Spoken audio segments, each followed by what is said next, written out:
You've probably never heard of the Via Campocatino, which spirals its way up towards an Italian ski resort that sits among the Anici Mountains, around 80 kilometres to the southeast of Rome. The road begins on the northern outskirts of an ancient Roman town called Guarcino, which dates right back to the 8th century BC. Outside of the ski season, it's pretty much deserted in this part of Italy, and at its peak, the road culminates in a dead end that's almost 2,000 metres above sea level. Between the months of May and November, in fact, you could describe the Via Campocatino as the original road to nowhere.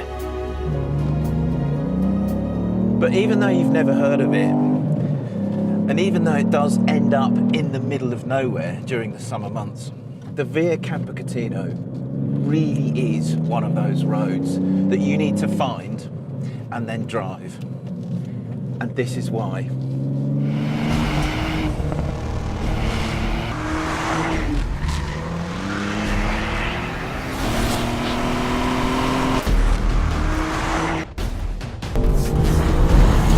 It's a pretty full-on piece of road, this. And there's absolutely no let-up in the action from where it starts, just on the outskirts of the town of Guarcino, all the way up to the top at the ski resort at Campocatino. And because it's so seriously twisty and intense the whole way up or down, by far the best kind of car to tackle it in is one that's nice and small, really agile and properly quick. A car that is in fact just like the new Fiesta ST.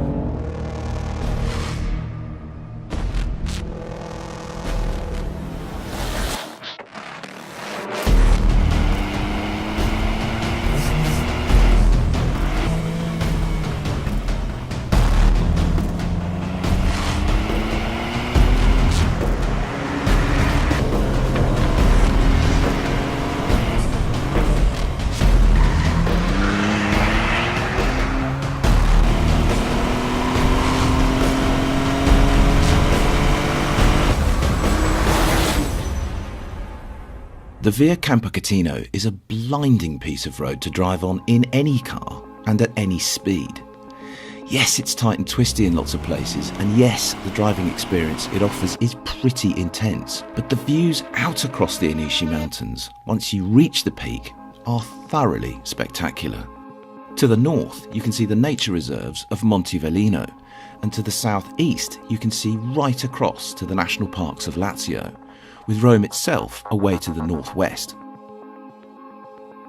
There's also an astronomical observatory near the top of the Via that was built towards the end of the last century, and which has been directly involved in the discovery of 35 new small planets between Mars and Jupiter since its creation. That's how clear and how unpolluted the light is in this particular part of Italy.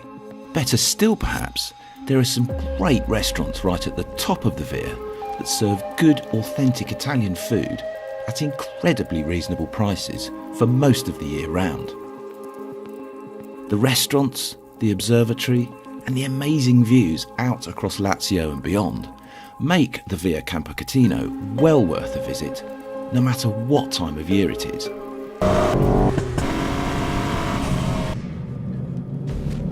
But if you're a rev head, it's the road itself that is the main draw, because it really is an absolute peach to drive.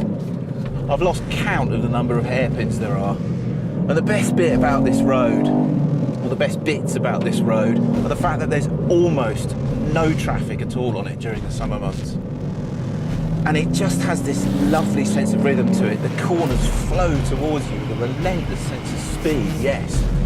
But they all feel really nicely connected to one another. And it's just so nice to drive. Properly intense, properly exciting piece of road. To be honest, I reckon this is just about the perfect road on which to drive a hot hatch like the new ST. It's that good, trust me. So that is the Via Campocatino. Not perhaps the most well-known mountain road in Italy, true, but in a car like the Fiesta ST, definitely one of the most entertaining to drive. and also just a very beautiful part of the world to visit, full stop. So thank you, Italy. We will be back sometime. There is absolutely no doubt about that.